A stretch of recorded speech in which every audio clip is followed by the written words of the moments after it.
السلام علیکم ورحمۃ اللہ وبرکاتہ۔ میں اس وقت سارے کاموں سے تھک ہار چکی تھی۔ گرمیوں کا موسم تھا، دوپہر کے 2 بج رہے تھے۔ ابھی میں کچن سے برتن دھو کر فارغ ہوئی تھی۔ میں نے سوچا کہ اپنے کمرے میں جا کر آرام کر لیتی ہوں، سو جاتی ہوں۔ میرا کمرہ اوپر والے پورشن میں تھا، جبکہ باقی سب لوگ نیچے رہتے تھے۔ اوپر میرے کمرے کے ساتھ میرے دیور کا کمرہ تھا، جو اسکول میں پڑھائی کرتا تھا اور رات گئے تک پڑھتا رہتا تھا۔ دن بھر وہ گھر سے باہر رہتا، اس لیے میں مطمئن سی اپنے کمرے میں دوپہر کو چلی جاتی تھی۔ اور یوں بھی وہ اللہ کا نیک انسان تھا، اپنے کام سے کام رکھنے والا حافظ قرآن تھا۔ اس کا ذہن بھی بچوں جیسا تھا۔ مجھے وہ بھابھی نہیں بلکہ اپنی بہن سمجھتا تھا، اور اپنے گھر والوں کے رویے پر اسے بہت رونا بھی آتا تھا۔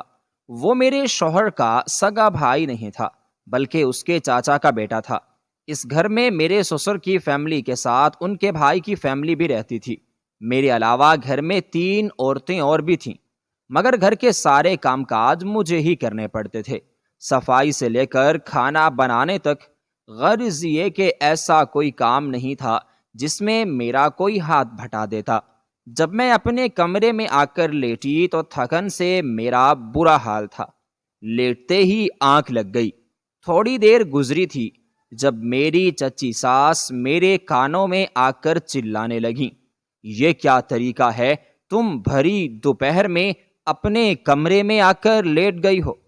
انسان میں کوئی شرم و حیا ہوتی ہے، گھر میں مرد بھی ہیں، تمہارے طور طریقے سے وہ کیا سوچیں گے کہ رات بھر تم کیا کرتی رہتی ہو جو تمہاری نیند نہیں پوری ہوتی، اس لیے تم دن بھر سوتی ہو۔ ان کی ایسی بات سن کر میری آنکھیں شرم سے جھک گئی تھیں۔ غصہ بھی آنے لگا تھا کہ کس دھڑلے سے جو منہ میں آتا ہے بول دیتی ہیں۔ انہیں اس بات کا کوئی خوف نہیں تھا کہ کوئی انہیں کیا کہے گا، کیا سوچے گا۔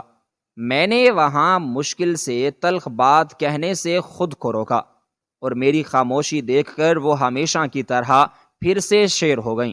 چلو آؤ نیچے، جب دل کرے اپنے کمرے میں آ کر بیٹھ جاتی ہو، پتہ نہیں کیا کرتی رہتی ہو یہاں پر، کیا گل کھلاتی ہو۔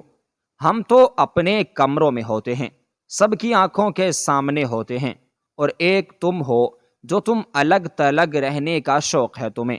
آپ کو مجھ سے کیا کام ہے؟ آپ وہ بتائیں۔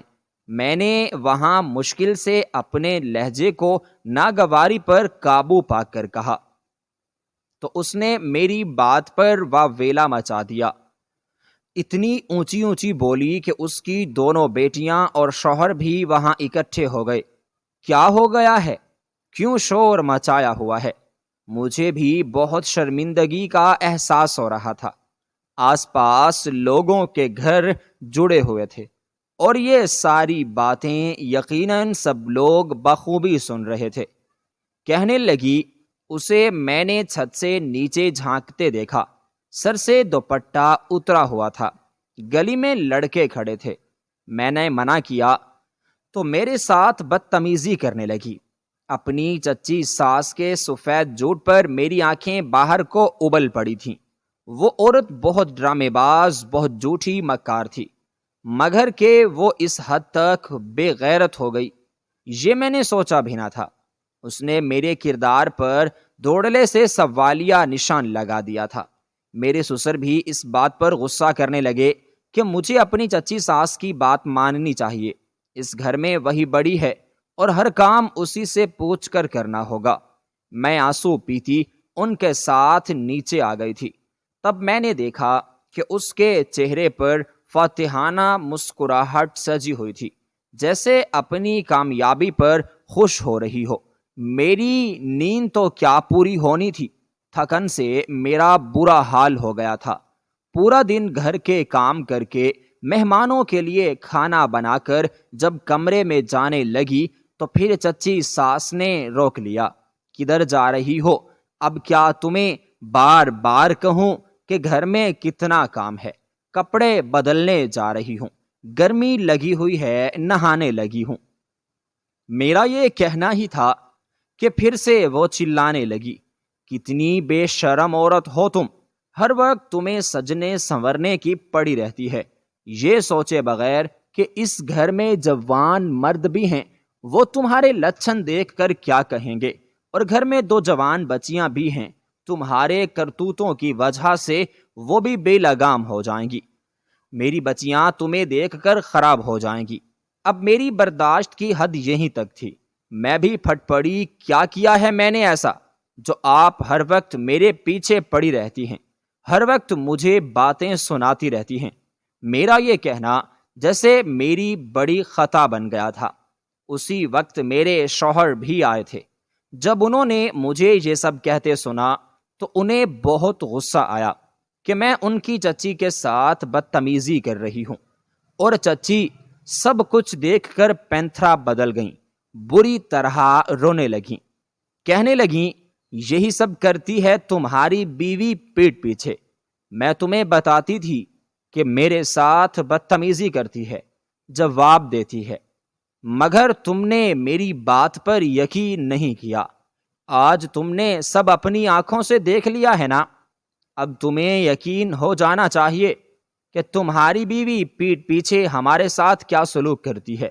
میں نے اسے چھت پر ننگے سر گھومنے سے منع کیا، اس نے بدتمیزی کی، بار بار یہ میرے بیٹے کے کمرے میں جاتی ہے، تب بھی میں نے اسے منع کیا، مگر یہ میری نہیں سنتی، پورا دن یہ بغیر دوپٹے کے گھر میں پھرتی رہتی ہے، گھر میں جوان مرد بھی ہیں، اسے سمجھاتی ہوں تو بجائے بات کو سمجھنے کے یہ میرے ساتھ بدتمیزی کرتی ہے، زبان لڑاتی ہے۔ اب تم ہی بتاؤ کیا کروں میں اس لڑکی کا؟ میرے شوہر کو بھی مجھ پر بہت غصہ آ رہا تھا، کہنے لگے چچی اس کا تو میں انتظام کر لوں گا، میں نے آج تک آپ کی ساری باتوں کو جھٹلایا، یہی سمجھتا رہا کہ شاید آپ جو کہہ رہی ہیں وہ غلط ہے، کیونکہ میں اس کی معصوم صورت دیکھ کر دھوکا کھا گیا تھا، میں کیا جانتا تھا کہ یہ اندر سے اتنی گنی ہے، اگر مجھے پہلے اندازہ ہوتا تو میں اسے اچھے سے سبق سکھاتا، مگر ابھی وقت نہیں بگڑا، ابھی میں اسے اچھے سے سبق سکھاؤں گا، دوبارہ آپ کے ساتھ کوئی بدتمیزی نہیں کرے گی۔ میں نے اپنے شوہر کو سمجھانے کی کوشش کی کہ اس کی چچی جھوٹ بول رہی ہے، مجھ پر الزام لگا رہی ہے، بہتان باندھ رہی ہے، مگر میرا شوہر کانوں کا کچا تھا اور عقل کا آندھا، جو اس سے اس کی چچی کہتی وہ اسی بات کو سچ سمجھتا۔ جب میں نے اپنی صفائی میں بولنے کی کوشش کی تو کہنے لگا چپ ہو جاؤ، وہ میری چچی نہیں میری ماں ہے، چھوٹا سا تھا جب میری ماں مر گئی، تب یہی عورت تھی جس نے مجھے پالا، اپنے بچوں کی طرح میرا خیال رکھا، اور اب تم مجھے اسی کے خلاف کرنے جا رہی ہو، بجائے اس کے کہ تم اپنی غلطی مانو، چچی سے معافی مانگو، تم بدتمیزی کر رہی ہو تو میں اس عورت سے معافی مانگنی ہوگی، ورنہ میں تمہیں تمہاری ماں کے گھر چھوڑ آؤں گا۔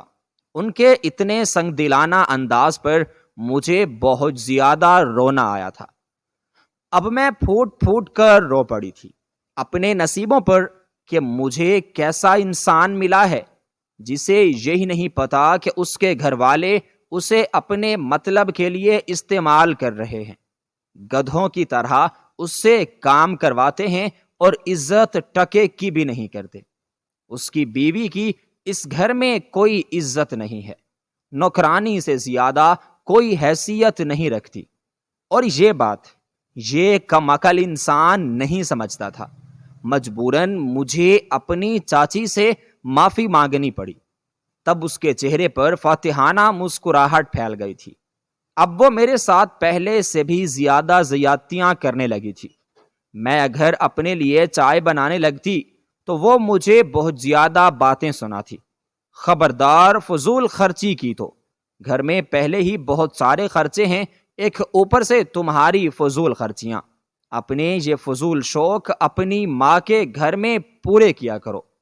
اگر میں نہا کر کپڑے بدلنے لگتی تو بھی اسے اس بات پر اعتراض ہوتا، یہ کیا تم ہر وقت بن سنور کر رہتی ہو، مجھے بہت رونا آتا، شدید گرمی میں بھی وہی بدبودار پسینے والے کپڑے پہنتی، اور اب میرے شوہر بھی مجھ سے چڑھنے لگے تھے، تم کتنی گندی عورت ہو، ہر وقت گندے کپڑوں میں رہتی ہو، تم سے بدبو آتی ہے، تمہاری شکل دیکھنے کو دل نہیں کرتا، باقی عورتوں کو دیکھا ہے کیسے تیار ہو کر رہتی ہیں۔ تب میں انہیں سمجھاتی کہ یہ سب آپ کی چچی کو پسند نہیں ہے۔ اگر میں کپڑے بدلوں تو کہتی ہیں کہ میں بے حیائی پھیلا رہی ہوں، ان کی بچیوں کو غلط سی باتیں سکھا رہی ہوں۔ تب میرے شوہر چپ ہو جاتے، کہتے کہ چچی جو کہتی ہیں صحیح کہتی ہیں، ضرورت کیا ہے گھر میں تیار ہونے کی، مگر انسان صاف ستھرا تو رہ سکتا ہے۔ ان کی منافقت اور دو رخے رویے پر مجھے غصہ آتا تھا بہت۔ جب گھر آتی تو رو رو کر اماں سے ساری باتیں کرتی۔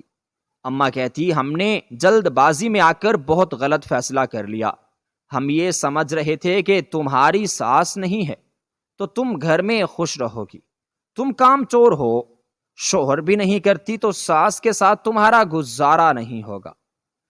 رشتے کرانے والی نے ہم سے دھوکا کیا، جھوٹ بولا، یہی کہتی رہی کہ تم لوگوں کا کچن الگ ہوگا، کوئی تمہاری زندگی میں مداخلت نہیں کرے گا۔ مجھے کیا معلوم تھا کہ تمہارا شوہر اتنا بدھو ہے کہ کچن الگ کرنا تو دور کی بات، وہ ان کے بغیر سانس لینا بھی جرم سمجھتا ہے۔ اسے لگتا ہے کہ چاچا چاچی نے اس پر بہت بڑا احسان کر دیا ہے، اگر وہ ساری زندگی بھی ان کے قدموں میں گزار دے تو اس احسان کو نہیں چکا سکتا۔ اب پچھتانے سے کیا ہو سکتا تھا، جو ہونا تھا ہو گیا تھا، زندگی برباد ہو چکی تھی۔ وقت یوں ہی بیتتا جا رہا تھا، میری گود میں 2 بچے بھی آ گئے تھے، مگر میرے گھر میں حیثیت نہیں بدلی تھی۔ شوہر کے سامنے تو سب پیار سے بات کرتے، مگر اس کی پیٹھ پیچھے چچی اور اس کی بیٹیاں میرے ساتھ ملازموں جیسا سلوک کرتی تھیں۔ میرے بچے روتے رہتے، کوئی نہیں اٹھاتا تھا انہیں، اور مجھے گھر کے کاموں میں لگا کر رکھتی۔ اگر مہمان آتے تو بھی میں ہی کھانا بناتی، سارے کا سارا کام میں ہی کرتی، کوئی میرے ہاتھ بھٹانے پر تیار نہ ہوتا تھا۔ ایسے میں جب شوہر سے کسی بات کی شکایت کرتی تو وہ بھی غصہ ہوتے، کہتے کہ تمہیں پتہ نہیں کس بات پر اعتراض ہے۔ ماں باپ کے گھر میں جیسے تم کوئی بہت عیش و عشرت والی زندگی گزار رہی تھی، وہاں تو تم لوگ 2 وقت کا کھانا بھی مشکلوں سے پورا کرتے تھے۔ تمہاری ماں نے خود بتایا تھا کہ تم بہت غریب ہو، تم لوگ جہیز نہیں دے سکتے، بغیر جہیز کے تمہیں چچی بیاہ کر لے آئیں، تو میں نے بھی کبھی کسی بات کا تانا نہیں دیا، بلکہ خود تمہارے کمرے میں اپنا فرنیچر سیٹ کر دیا۔ اپنے لیے لیا گیا سونے کا سیٹ تو میں نے دے دیا، کیونکہ اس وقت نیا سونے کا سیٹ بنانے کی گنجائش نہیں تھی۔ بجائے اس کے کہ تم ان کا احسان مانو، تم بدتمیزی کر رہی ہو، انہیں بھی دکھ دے رہی ہو، ان کے ساتھ بھی غلط بیانی کر رہی ہو۔ کیوں کر رہی ہو تم ایسا؟ تب میں نے انہیں سمجھایا کہ جو کچھ انہوں نے مجھے دیا تھا وہ بس واپس لے چکی ہیں۔ سونے کا سیٹ تو انہوں نے اسی دن لے لیا تھا، اور باقی قیمتی کپڑے اور بیگ بھی وہ مجھ سے یہ کہہ کر لے چکی ہیں کہ اپنی بیٹیوں کے جہیز کے لیے رکھیں گی۔ ان کا مجھ پر ایسا کون سا احسان ہے جسے میں یاد رکھوں؟ مگر میری یہ باتیں میرے شوہر کو کڑوی لگتی تھیں۔ کہتے کیا کریں، وہ اپنی بیٹیوں کی بھی تو شادی کرنی ہے، اور انہوں نے سونے کا سیٹ تم سے چھینا نہیں ہے، بلکہ وہ حفاظت کے لیے رکھا ہوا ہے۔ تم بڑی لاپرواہ ہو، چیزیں رکھ کر بھول جاتی ہو۔ اب دیکھنا، جب بھی کوئی شادی ہوگی، جب بھی تمہیں وہ سونے کا سیٹ لینا ہوگا تو تم کہو گی تو چچی تمہارے حوالے کر دیں گی، میں جانتا ہوں انہیں، وہ بہت بڑے دل کی مالک ہیں، تو مجھے ان کے خلاف نہ ورغلا۔ میری حالت دیکھ کر اماں ابا کو بھی مجھ پر بہت ترس آتا تھا۔ میرے پاس وہی گنتی کے چند کپڑوں کے جوڑے تھے جو میری ماں مجھے لے کر دیتی، یا کبھی میرے شوہر مہربان ہو جاتے تو وہ چند 100 روپے میرے ہاتھ پر پکڑا دیتے، ورنہ تو اپنی ساری تنخواہ وہ اپنی چاچی کے ہاتھ پر رکھتے تھے اور پھر کبھی پلٹ کر نہ پوچھتے تھے کہ انہوں نے کیا کیا۔ اور اگر وہ مجھے چند 100 روپے دے دیتے تو یہ بات اپنی چاچی کو ضرور بتاتے اور ان کی چچی کے ہاتھ پر پھول جاتے۔ جب تک وہ پیسے مجھ سے لگوا نہ لیتی یا کسی گھر کے کام میں خرچ نہ کروا دیتی، تب تک وہ چین سے نہیں بیٹھتی تھیں۔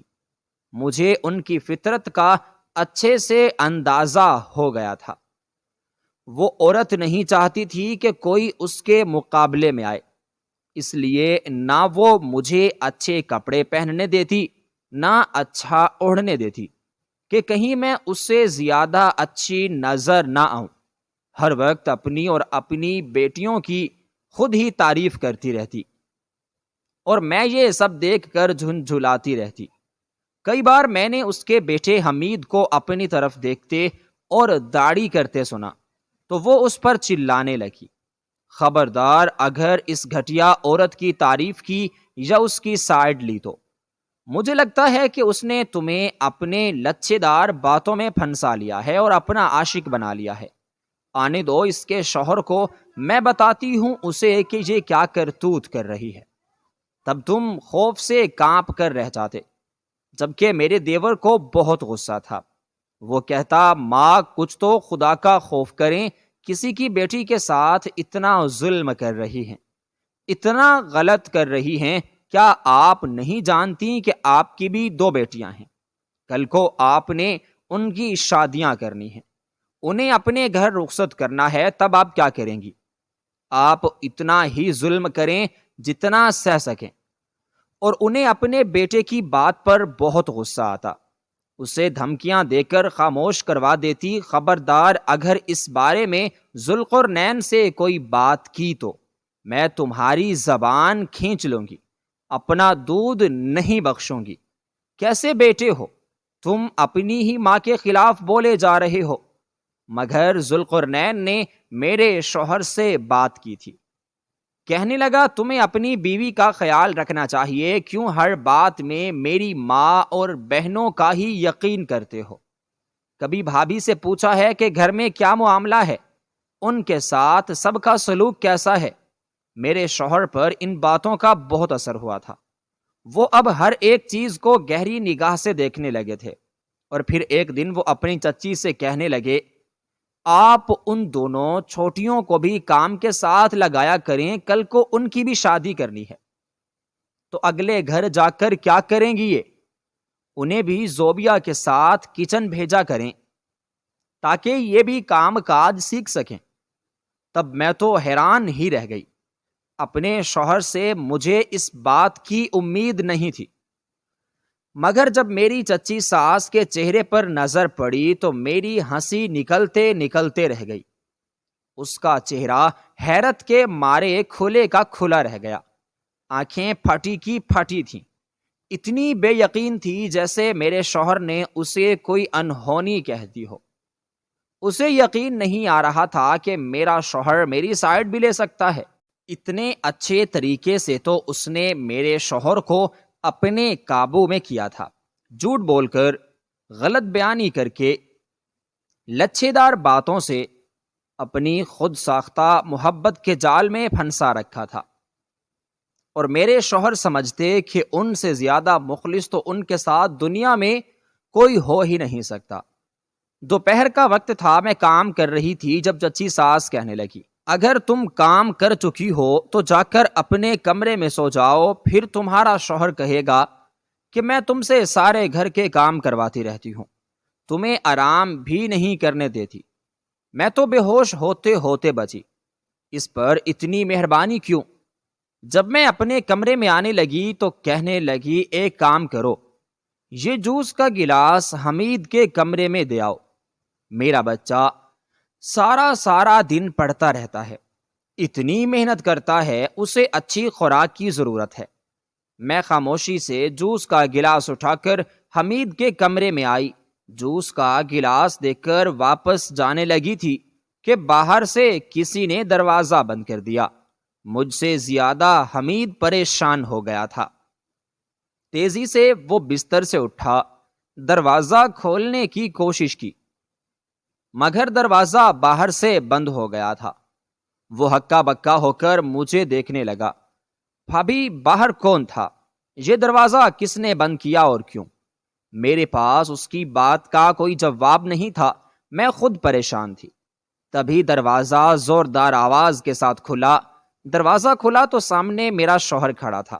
سرخ انگارہ آنکھیں لیے وہ مجھے غصے اور نفرت سے دیکھ رہا تھا، اور پھر اس کے ساتھ ہی میری ساس بھی تھی۔ چہرے پر وہی فضالانہ مسکراہٹ اور آنکھوں میں عجب سرور لیے کہنے لگی، دیکھ لیا نا؟ تو اس سے اس کی طرف داری کرتا تھا، اس کی سائیڈ لیتا تھا، کیونکہ اس کے ساتھ تمہاری بیوی کا چکر چل رہا ہے، اپنی باتوں میں اسے پھنسا رکھا ہے، میرے معصوم بچے کو اس نے ورغلایا ہے، اپنی ماں کے خلاف لا کے کھڑا کیا ہے۔ 3 لفظ بولو اور اس گھٹیا عورت کو اس گھر سے باہر نکالو۔ میرا وہ حال تھا کہ کاٹوں تو بدن میں لہو نہیں۔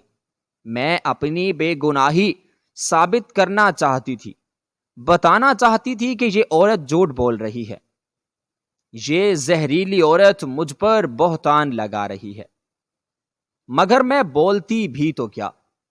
اس وقت میری پوزیشن کسی گنہگار جیسی ہی تو لگ رہی تھی، اور پھر جو ان کے منہ سے الفاظ نکلنے لگے انہیں سن کر میرا دل بیٹھنے لگا تھا۔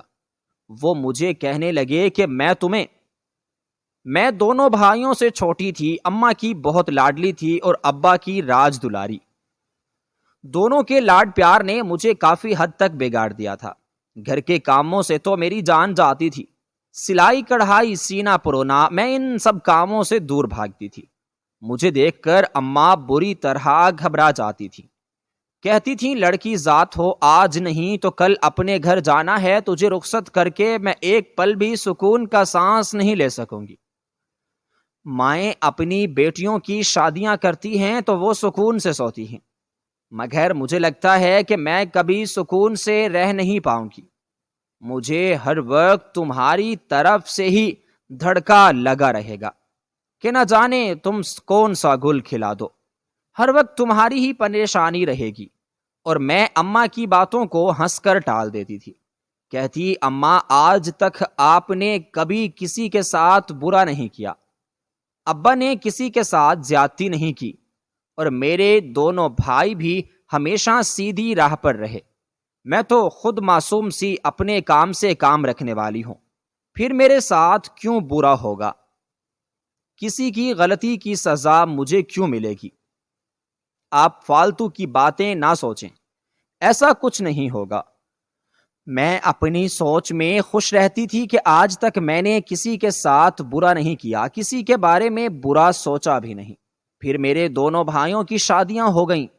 اس وقت میں 21 سال کی تھی اور اماں کی راتوں کی نیندیں اڑ گئیں۔ اماں یوں میری شادی کے لیے پریشان تھی جیسے میں 21 سال کی نہیں 31 سال کی ہو چکی ہوں، جیسے میری عمر نکلتی جا رہی ہو، اور اگر ابھی شادی نہ ہوئی تو کوئی اچھا رشتہ نہیں ملے گا۔ میں نے اماں کو بہت سمجھایا کہ میں ابھی ذمہ داریوں میں نہیں پڑنا چاہتی، مگر اماں کہنے لگیں میں اپنی زندگی میں ہی تیرا گھر بسا دینا چاہتی ہوں، کیونکہ دن بدن تمہاری دونوں بھابھیوں کا رویہ تمہارے ساتھ بہت خراب ہوتا جا رہا ہے۔ وہ تم سے لڑتی ہیں، تم پر غصہ کرتی ہیں، جھوٹی شکایتیں تمہارے بھائیوں سے کرتی ہیں، اور وہ بھی تمہارے خلاف ہو جاتے ہیں۔ کہتے ہیں کہ اماں سارا دن زوبیا بستر توڑتی رہتی ہے، رسالے پڑھتی ہے، ٹی وی دیکھتی ہے۔ آپ اس سے کہا کریں کہ گھر کے کام کاج کیا کرے، ہماری بیویاں کام کر کر کے تھک جاتی ہیں۔ تب اماں ان کے منہ کی طرف دیکھنے لگتی۔ مجھے اپنے بھائیوں کی بے حسی پر بہت غصہ آتا تھا، کتنے بدل گئے تھے وہ۔ میں نے اماں سے کہا آپ انہیں سچ کیوں نہیں بتاتی کہ دونوں بھابھیاں تو کمرے سے باہر نکلتی ہی نہیں، سارا کام اور آپ میں ہی کرتے ہیں۔ مانا کہ میں پہلے کام چور تھی، مگر اب تو میں آپ کا ہاتھ بھٹاتی ہوں، آپ کے ساتھ لگی رہتی ہوں۔ کیونکہ میں جانتی ہوں کہ آپ اکیلی تھک جائیں گی۔ کتنے کام آپ اکیلے کر سکتی ہیں، مگر ان دونوں بھابھیوں کو ذرا بھی خیال نہیں آتا۔ مگر اماں کہتی تھیں، بیٹا اگر وہ دونوں اپنے شوہروں کو لے کر الگ ہو گئیں تو ہم کیا کریں گے؟ تب تو ہم اپنے ہی گھر کے نہ رہیں گے۔ ہم دونوں بوڑھے میاں بیوی کو کون دیکھے گا؟ اسی لیے تو میں تمہاری شادی کر دینا چاہتی ہوں، کیونکہ تمہاری دونوں بھابھیاں تمہیں برداشت نہیں کر رہی۔ ان کا بس چلے تو تمہیں اگلے ہی دن رخصت کر دیں اس گھر سے۔ اماں نے میرے لیے رشتے دیکھنے شروع کر دیے تھے۔ دونوں بھائی اماں سے بھی کھچے کھچے رہنے لگے تھے۔ پھر ایک دن بڑے بھائی نے اعلان کیا کہ وہ اس گھر میں نہیں رہ سکتا، وہ اپنی بیوی کے ساتھ الگ ہو جائے گا۔ تب اماں ابا بہت روئے، انہیں بہت سمجھایا، مگر بھائی نے ایک نہ مانی، اور جیسے اس نے دیکھا دیکھی دوسرا بھائی بھی الگ ہو گیا۔ ابا اس عمر میں دوبارہ کام کرنے لگے تھے۔ یہ سب دیکھ کر مجھے بہت دکھ ہوتا، بہت رونا آتا۔ اپنے بھائیوں کی بے حسی پر مجھے شدید غصہ آتا تھا کہ وہ دونوں کس کماش کے انسان نکلے۔ اپنے بوڑھے ماں باپ کو چھوڑ دیا، اپنی بیویوں کے کہنے پر، یہ سوچے سمجھے بغیر کہ ابا نے ان کے لیے کتنی محنت کی، محنت مزدوری کر کے انہیں پڑھایا لکھایا، کسی قابل بنایا، اور جب وہ اچھی زندگی کو گزارنے کے قابل ہوئے تو اپنے ماں باپ کو چھوڑ کر الگ آشیاں بسا لیا۔ یہ سب دیکھ کر مجھے دل سے رونا آتا۔ جب شام کو ابا تھکے ہارے قدموں سے گھر میں داخل ہوتے دیکھتی تو دل چاہتا اپنی بھابھیوں کا منہ توڑ دوں، جنہوں نے بھائیوں کو اماں ابا اور میرے خلاف ورغلا کر الگ کر لیا تھا۔ اماں مجھے کچھ بھی کہنے سے باز رکھتی تھی، کہتی تھیں اگر تم بولو گی، انہیں جواب دو گی تو وہی خوش ہوگی کہ تم نے ان کا مقصد پورا کر دیا، تب وہ تمہارے بھائیوں کو تمہارے خلاف کر دیں گی، تب تم کیا کر لو گی؟ میں جانتی تھی کہ اگر میں نے کچھ بھی کہا اور اماں ابا کو کوئی تکلیف ہو گئی تو اس لیے نہ چاہتے ہوئے بھی اپنی زبان بند رکھنے پر مجبور تھی۔ ایک دن بڑی بھابھی آئیں، 7 بھائی بھی ساتھ تھے، دونوں شرمندہ لگ رہے تھے۔ اماں سے معافی مانگی اور پھر کہنے لگیں کہ میں نے زوبیہ کے لیے ایک بہت اچھے خاندان میں رشتہ دیکھا ہے، میں چاہتی ہوں کہ آپ سبھی وہاں اس کی شادی کر دیں، بہت اچھے لوگ ہیں۔ میرے بھائی نے بھی تائید کی، کہنے لگے میری بیوی آپ کے ساتھ تعلقات بحال کرنا چاہتی ہے۔ آپ کو زوبیہ کی کتنی فکر تھی؟ اگر اس نے زوبیہ کے لیے اچھا رشتہ دیکھا ہے تو آپ انکار نہ کریں بلکہ زوبیہ کی شادی کر دیں۔ اماں ابا یہ سن کر خوش تو ہوئے، مگر اماں کو بہت سارے خدشات بھی تھے۔ کہنے لگیں جس عورت کے تمہارے ساتھ بالکل بھی نہ بنتی تھی، اب وہ تمہارے لیے اچانک سے اتنا اچھا کیسے سوچ سکتی ہے، تمہارے لیے میٹھی کیسے بن سکتی ہے؟ دوبارہ بھائی اور بھابھی آ گئے، اماں کو مجبور کرنے لگے۔ اماں مجھے کہنے لگیں کوئی تمہارے ساتھ زبردستی نہیں کر سکتا، میں ان لوگوں سے جا کر ملتی ہوں، دیکھتی ہوں کہ وہ لوگ کیسے ہیں، رہن سہن کیسا ہے۔ اگر مجھے لگا کہ تم وہاں خوش رہ سکتی ہو تو میں تمہاری وہاں شادی کر دوں گی، ورنہ ان لوگوں سے معذرت کر لوں گی۔ جب اماں وہاں گئیں تو میں بے تابی سے ان کا انتظار کر رہی تھی، کیونکہ میرا دل بھی کھٹک رہا تھا، سوچ رہی تھی کہ بھابھی میرے لیے کچھ اچھا نہیں سوچ سکتی۔ مگر جب اماں آئیں تو بہت خوش تھیں۔ سب سے پہلی بات انہوں نے یہی کہی کہ تمہاری ساس نہیں ہے۔ تب تو میں بھی بہت خوش ہو گئی کہ چلو اچھا ہے۔ میں نے تو سن رکھا تھا کہ ساس بہت ظالم ہوتی ہے، زندگی اجیرن کر دیتی ہے، نندیں بھی بہت خوفناک قسم کی مخلوق ہوتی ہیں۔ جب اماں نے بتایا کہ تمہاری ساس کا بہت سال پہلے انتقال ہو گیا ہے اور تمہاری نندوں کا بھی دنیا میں کوئی وجود نہیں، سسرال کے نام پر تمہارا صرف ایک شوہر ہی ہے، جو چچی کی فیملی کے ساتھ رہتا ہے، مگر شادی کے بعد وہ تم دونوں کو الگ کر دیں گے۔ تم الگ سے رہو گی، اپنا الگ کھانا پکاؤ گی، سکون سے زندگی گزارو گی، تمہاری زندگی میں کوئی روک ٹوک کرنے والا نہیں ہوگا۔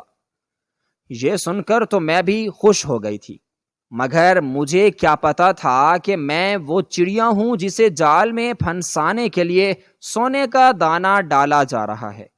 شادی کے پہلے دن ہی مجھے اپنے شوہر کی اور اپنی حیثیت کا اچھی طرح اندازہ ہو گیا تھا۔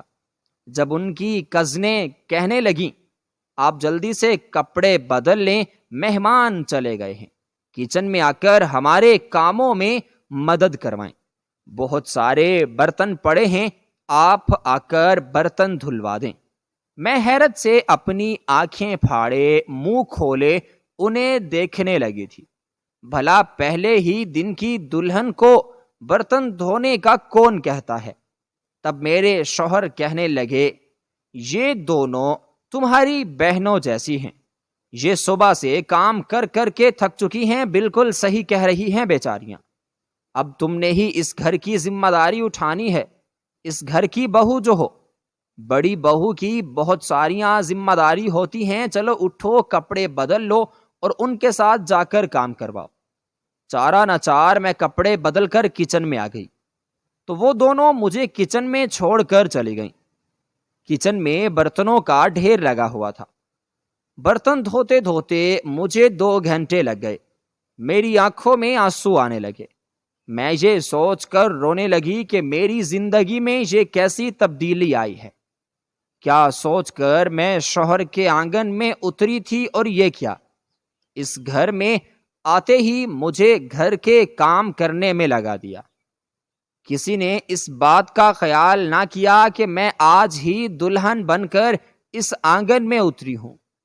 آنکھوں میں آنسو لیے میں اپنے کمرے میں آئی تو میرا شوہر سو چکا تھا، میری بھی کمر درد سے ٹوٹ چکی تھی، تھکن سے برا حال تھا، میں بھی لیٹتے ہی نیند کی وادیوں میں اتر گئی۔ اب یہی میری روٹین بن گئی تھی، صبح سویرے اٹھنا پڑتا، سب گھر والوں کے لیے ناشتہ بنانا پڑتا، پھر برتن دھو کر گھر کی صفائی کرنا پڑتی، اس کے بعد دوپہر کے کھانے اور پھر رات کے کھانے کی تیاری کرنی پڑتی۔ ہر وقت گھر میں کوئی نہ کوئی آتا جاتا رہتا تھا، وہ تو کسی کام کو ہاتھ تک نہیں لگاتے تھے۔ میں اکثر سوچتی کہ مجھ سے پہلے اس گھر کی ذمہ داریاں کون نبھاتا تھا، اس گھر کا نظام کیسے چلتا تھا۔ جب میں اپنے شوہر سے یہ بات پوچھتی تو انہیں غصہ آ جاتا، کہتے تم یہ جتانا چاہتی ہو کہ تمہارا سارا کام اکیلے کرنا پڑتا ہے۔ تب میں ان کے غصے سے ڈر کر خاموش ہو جاتی تھی، میں یہ سب کچھ خاموشی سے سہتی رہتی۔ اگر اس گھر میں میری اولاد کے ساتھ برا سلوک نہ کیا جاتا، اگر میرے کردار پر حملے نہ کیے جاتے، اور جو کچھ میری ساس نے کیا وہ تو بالکل برداشت کے قابل نہیں تھا۔ میرے شوہر کہنے لگے چچی کہتی تھیں کہ تم برے کردار کی عورت ہو، تم اکثر گلی محلے کے لڑکوں کو آنکھ مارا کرتی ہو، مگر میں نے اس بات پر یقین نہیں کیا۔ آج اپنی آنکھوں سے دیکھ لیا کہ کس طرح تم حمید کے ساتھ۔ میرے شوہر کی بات بھی ادھوری تھی کہ حمید درمیان میں بول پڑا، بس کرے بھائی، آپ کو شرم آنی چاہیے، خیال کرنا چاہیے کہ آپ اپنی پاک باز بیوی پر کتنا گھناؤنا الزام لگا رہے ہیں، وہ بھی اس عورت کے کہنے پر جو بھابھی کو پسند ہی نہیں کرتی، جس نے انہیں نوکرانی بنا کر رکھا ہے۔ ان کی اس گھر میں حیثیت نوکرانی سے زیادہ نہیں ہے، وہ تو آپ کو ان کے خلاف کرنا چاہتی ہیں تاکہ آپ انہیں گھر سے نکال دیں، اور جو بھی کماتے ہیں وہ میری ماں کے ہاتھ پر رکھیں۔ میں حیرت سے اسے دیکھتی رہ گئی، وہ اپنی ماں کی سچائی بیان کر رہا تھا، میرے حق میں بول رہا تھا، اسے بھی بخوبی اندازہ تھا کہ گھر میں کیا ہو رہا ہے، جبکہ میرا شوہر ان ساری سازشوں سے بے خبر تھا۔ وہ حمید کو مارنے کے لیے لپکے اور بولے، اپنا گناہ چھپانے کے لیے اپنی ہی ماں پر الزام لگا رہے ہو، تمہیں شرم آنی چاہیے۔ تب حمید نے ان کا ہاتھ روک لیا اور کہا، میں قرآن پاک پر ہاتھ رکھ کر کہتا ہوں کہ وہ بھابھی پر ہمیشہ الزام لگاتی رہتی ہیں اور آپ ہر بات ان کی بات پر یقین کرتے ہیں، اور اب جو انہوں نے اتنا بڑا بہتان لگایا ہے اس کی سزا تو انہیں دنیا اور آخرت دونوں میں ملے گی۔ میں قرآن پاک کو ہاتھ لگا کر کہہ سکتا ہوں کہ ہم دونوں کے درمیان ایسا کوئی تعلق نہیں ہے، مگر آپ اپنی ماں سے پوچھیں کیا وہ بھی قرآن پر ہاتھ رکھ کر یہ بات کہہ سکتی ہیں؟ تب سچی ساس کا چہرہ لٹھے کی مانند سفید پڑ گیا تھا۔ میرے شوہر نے مجھے کہا تم کمرے میں جاؤ، میں وہاں سے چلی گئی، مگر دل سوکھے پتے کی طرح لرز رہا تھا۔ باقی سارا وقت میں نے روتے ہوئے گزارا۔ رات کو میرے شوہر کمرے میں آئے، ان کے ہاتھ میں کھانے کی ٹرے تھی، کہنے لگے کھانا کھا لو۔ اس کے علاوہ انہوں نے مجھ سے کوئی بات نہیں کی۔ میں نے ان کے چہرے کے تاثرات جاننے کی کوشش کی مگر ناکام رہی۔ مجھے لگا کہ وہ اگلے دن مجھے گھر سے نکال دیں گے، اپنی ماں کے گھر بھیج دیں گے، مگر ایسا نہیں ہوا۔ کہنے لگے اپنا سامان باندھو، آج ہی ہم یہاں سے جا رہے ہیں۔ میں انہیں حیرت سے دیکھنے لگی، کہنے لگی تمہاری ماں کے قریب ہی ایک گھر کرائے پر لے لیا ہے، آج ہی ہم وہاں پر شفٹ ہو رہے ہیں، تم صرف وہی سامان سمیٹو جو تم اپنی ماں کے گھر سے لائی ہو۔ یہ سارا سامان جو چاچی کا ہے میں اسے ہاتھ بھی نہیں لگاؤں گا۔ تب ہم تھوڑا بہت سامان لے کر اپنے نئے گھر آ گئے۔ پھر میرے شوہر ضرورت کی چیزیں بھی لاتے رہے۔ میں اب تک بے یقین تھی کہ یہ سب کیسے ہو گیا۔ مجھے لگ رہا تھا کہ میری زندگی ختم ہو گئی ہے، میری زندگی میں کبھی خوشیاں نہیں آئیں گی، کبھی سکون نہیں ملے گا، مگر اب لگ رہا تھا کہ ساری پریشانیاں تو چٹکی بجاتے ہی ختم ہو گئیں۔ اب میں اتنی خاموش تھی، اتنی پرسکون تھی، جیسے میری زندگی میں کبھی کوئی غم آیا ہی نہیں تھا۔ اپنے گھر میں آزادی کے ساتھ رہتی، سکون سے سوتی، کام کر کے اپنے کمرے میں آ کر آرام کرتی، بچوں کی بھی دیکھ بھال کرتی۔ زندگی میں ہر طرف سکون ہی سکون آ گیا تھا، اور اب میرے شوہر بھی پرسکون رہنے لگے تھے۔ مجھ سے معافی مانگنے لگے، کہنے لگے میں نے تمہارے ساتھ بہت زیادتی کی، بہت غلط کیا، ان لوگوں کی جھوٹی باتوں میں آ کر تم پر شک کرتا رہا، تمہارے بارے میں غلط سوچا۔ اگر حمید میری آنکھیں نہ کھولتا، مجھے سچ نہ بتاتا، تو شاید میں کبھی بھی ان باتوں پر یقین نہ کرتا، شاید تمہیں ہمیشہ گناہ گار سمجھتا رہتا۔ تب میں نے اس سے پوچھا کہ آپ نے حمید کی باتوں پر کیسے یقین کیا، کیونکہ آپ کی چچی نے تو آپ کی آنکھوں پر پٹی باندھ رکھی تھی۔ کہنے لگے کہ اس نے جو ویڈیو دکھائی اس میں چچی تمہارے ساتھ بہت برا سلوک کر رہی تھی، تمہیں گالیاں دے رہی تھی، تمہارے ماں باپ کو کوسنے دے رہی تھی، اور تمہیں یہ دھمکا رہی تھی کہ وہ مجھے تمہارے خلاف ورغلائے گی، تم پر جھوٹا الزام لگائے گی اور تمہیں بدنام کر کے گھر سے باہر نکال دے گی۔ حمید نے یہ ساری ریکارڈنگ کر لی تھی، مگر اس نے اپنی ماں کا خیال کرتے ہوئے یہ چیز مجھے نہیں دکھائی کہ کہیں اس کی ماں کی عزت خراب نہ ہو جائے، مگر وہ چاہتا تھا کہ آج نہیں تو کل ان سب چیزوں کی ضرورت ضرور پڑے گی، کیونکہ وہ اپنی ماں کو بہت اچھی طرح جانتا تھا۔ وہ ہم دونوں کے درمیان دراڑ ڈالنے، ہمیں ایک دوسرے سے دور کرنے کے لیے کوئی نہ کوئی چال ضرور چلے گی۔ اسی دن کے لیے اس نے یہ ریکارڈنگ سنبھال کر رکھی تھی۔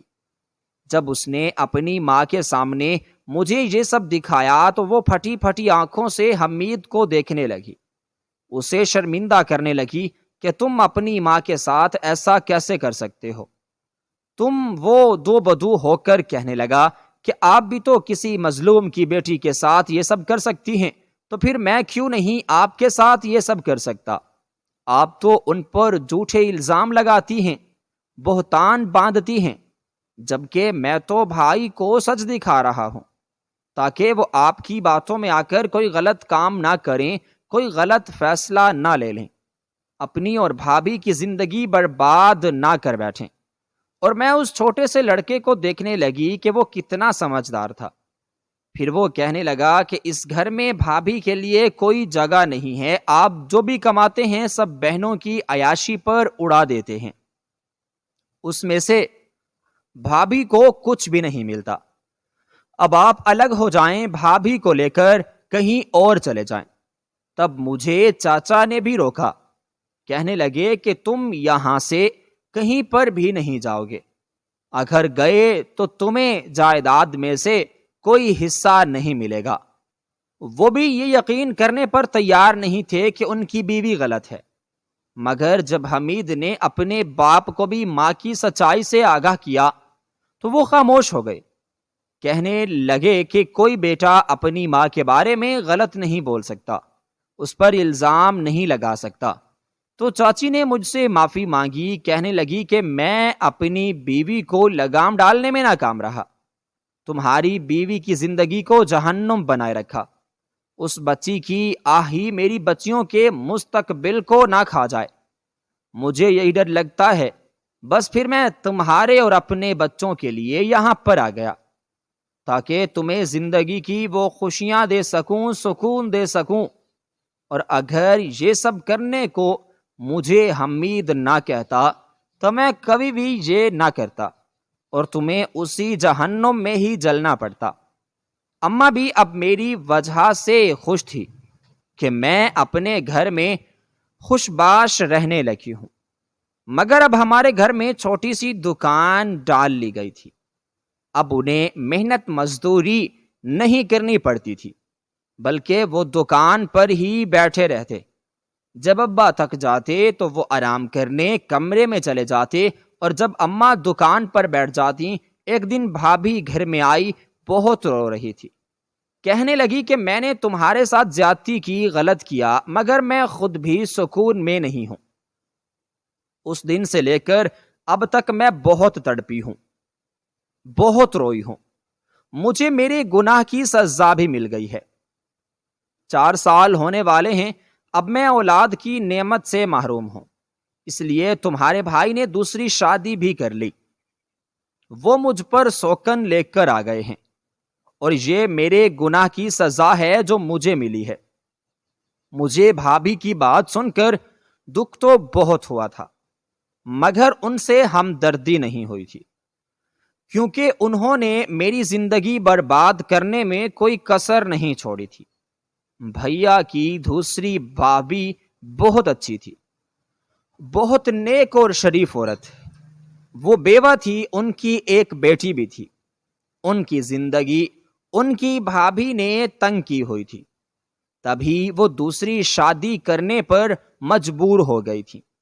وہ اماں ابا کے ساتھ اسی گھر میں رہنے لگی اور بھابھی الگ گھر میں ہی رہتی تھی۔ بھیا اب زیادہ تر اماں ابا کے ساتھ ہی رہتے تھے اور اپنی پہلی بیوی کے پاس کم ہی جاتے تھے، مگر وہ دونوں کا خرچہ باقاعدگی سے اٹھا رہے تھے اور دونوں کی ضروریات بھی باقاعدگی سے ہی پوری کر رہے تھے۔ اماں بھی کچھ نہیں کہتی کہ ان کی ایک بہو تو اچھی ہے جو ان کے ساتھ رہتی ہے، ان کا خیال بھی رکھتی ہے۔ حمید کی سچائی، میرے شوہر کی خاموشی اور میرے آنسو سب ان کے دل پر اثر کر چکے تھے۔ میرے شوہر کے چاچا نے خود سب کے سامنے اعلان کیا کہ میرے شوہر کو جائیداد میں سے پورا حق دیا جائے گا۔ کاغذی کاروائیاں مکمل ہوئیں اور کچھ ہی مہینوں بعد ہمیں اپنا حصہ مل گیا۔ میرے شوہر نے بھی ایک چھوٹا سا قرض لیا اور تھوڑے پیسے اوپر ڈال کر ایک نیا گھر خرید لیا۔ وہ گھر چھوٹا تھا پر سکون سے بھرپور تھا، وہاں پر نہ نفرت تھی، نہ تانے، نہ شک، صرف محبت، عزت اور اپنائیت۔ اماں اور ابا بھی وہیں ہمارے ساتھ رہنے لگے۔ ہمارا چھوٹا سا خاندان برسوں کی تکلیف کے بعد آخرکار چین سے جی رہا تھا۔ کئی سال بیت گئے، بچوں نے اسکول جانا شروع کیا، میں نے چھوٹی سی سلائی کڑھائی کی کلاس شروع کی اور شوہر نے گھر کے نزدیک ایک دکان کھول لی۔ زندگی آہستہ آہستہ بہتر ہو رہی تھی۔ پھر ایک دن خبر ملی کہ چچی نے اپنی بیٹیوں کی شادی کر دی ہے۔ کوئی دھوم دھام نہ تھی، نہ ہی مہمانوں کی بھرمار۔ محلے میں بس اتنی بات مشہور ہوئی کہ وہ دونوں لڑکیاں ماں کی ضدوں اور غلطیوں کا بوجھ اٹھا کر اپنے اپنے سسرال چلی گئیں۔ شادی کے بعد چچی کو اکثر تنہا دیکھا جانے لگا۔ وہی چاچی جو کبھی سب پر حکم چلاتی تھی، اب محلے کی عورتوں سے نظریں چرا کر چلتی تھی۔ کسی دن بازار میں سامنا ہو جاتا تو نظریں جھکا لیتی تھی۔ ان آنکھوں میں اب غرور نہیں، پچھتاوا ہوتا تھا۔ خاموشی ان کی زبان بن چکی تھی۔ وہ شاید جان چکی تھی کہ جن رشتوں کو توڑنے کی کوشش کی وہی آج سب سے مضبوط ہو چکے ہیں، اور جو دعوے انہوں نے کیے تھے وہی ان کے لیے آج بوجھ بن گئے ہیں۔ چچی نے اپنی بیٹیوں کی شادی تو کر دی، مگر خود ایک ویران دل لے کر رہ گئیں۔ ان کے شوہر میرے چاچا اب زیادہ تر ہمارے گھر آ جاتے تھے۔ اماں اور ابا کے ساتھ بیٹھ کر چائے پیتے، بچوں سے باتیں کرتے۔ چچی کبھی کبھی خود بھی خاموشی سے آئیں، دروازے پر کھڑی رہیں، پھر پلٹ گئیں۔ شاید وہ معافی مانگنا چاہتی تھیں، شاید کچھ کہنا چاہتی تھیں، مگر الفاظ ساتھ نہیں دیتے تھے۔ زندگی نے ہمیں سکون دیا اور انہیں تنہائی، اور شاید یہی انصاف تھا قدرت کا، کیونکہ وہ عورت جس نے ہمیں بے سکون کیا تھا اب وہ سکون کے لیے ترسنے لگی تھی۔ نہ اس کا بیٹا اس کی سنتا تھا، نہ بیٹیاں بھی اپنے گھر کی ہو کر رہ گئی تھی۔ جب حمید نے شادی کی تو امی سے صاف کہہ دیا، اگر مجھے اپنی بیوی کی طرف سے کوئی شکایت ملی تو میں اسی دن یہ گھر چھوڑ کر چلا جاؤں گا۔ اور چچی ساس پھر آنسو پیتی رہ گئی تھی۔ اگر ان کی بہو غلط کرتی تو بھی وہ اس سے غلط نہیں کہہ سکتی تھی۔ شاید یہی ان کے گناہ کی سزا تھی۔